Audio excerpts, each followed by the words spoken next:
Coconut water తాగితే skin బెటర్గా అవుతుందని నేను చాలా బిలీవ్ చేస్తాను అనమాట. నన్ను చాలా మంది అడుగుతున్నారు, బ్రో మీ స్కిన్ చాలా వైట్గా ఉంటుంది అండ్ మీరు చాలా ఫ్రెష్గా కనిపిస్తారు ఎందుకని.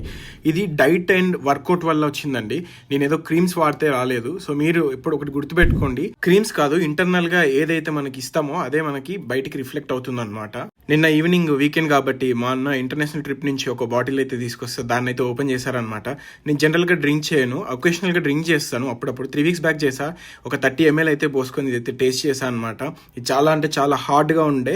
అండ్ నెక్స్ట్ డే మార్నింగ్ వచ్చేసి టీ ఇచ్చాను మా అమ్మమ్మ, నేను కాఫీ అడిగితే. అండ్ షూ అడుగుతున్నారు, నాది షూ వచ్చేసి యూఎస్ నుంచి తెప్పించాను అనమాట, నైకీ. అండ్ ఇది కూడా కొత్త షూస్ మా అన్న ఇంటర్నేషనల్ ట్రిప్ నుంచి తీసుకొచ్చాడు. చాలా షూస్ ఉన్నాయి, ఓపెన్ చేయండి. షూ కలెక్షన్ వీడియో కూడా పోస్ట్ చేద్దాము. అండ్ మార్నింగ్ అయితే వర్కౌట్కి అయితే వచ్చేసిన, ఏం తినలేదు, నైట్ హెవీ రైస్ తిన్నా అండ్ బాడీని కొంచెం లైట్ పెట్టేసి మార్నింగ్ అయితే వర్కౌట్ కి అయితే వచ్చేసి షోల్డర్స్ అయితే చేసుకున్నా. ప్రతి వేరియేషన్ నేను చాలా intense and muscle mind control తో చేస్తాను అనమాట.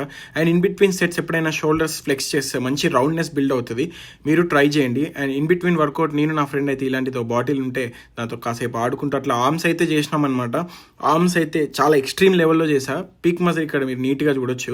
అండ్ ఇది అయిపోయిన తర్వాత కార్డియో చేసుకొని లైట్ గా జాగింగ్ అయితే చేసిన అనమాట. ఇంటికి వచ్చేసి ప్రోటీన్ షేక్ అయితే తాగిన. నాదేంటంటే body Monday to Saturday evening వరకు టెంపుల్లా ఉంటుంది, సాటర్డే ఈవినింగ్ తర్వాత టెంపుల్ క్లోజ్ అయిపోతుంది, అట్లా అయిపోతుంది అనమాట. డైట్ అయితే వీక్ అంతా చాలా పర్ఫెక్ట్గా వెళ్తుంది. ఇంకా నేను చిన్న వర్క్ ఉంటే నా ఫ్రెండ్ గారితో అయితే బయటకు వచ్చిన అనమాట. మంచి ఫన్ అయితే ఉండే అనమాట.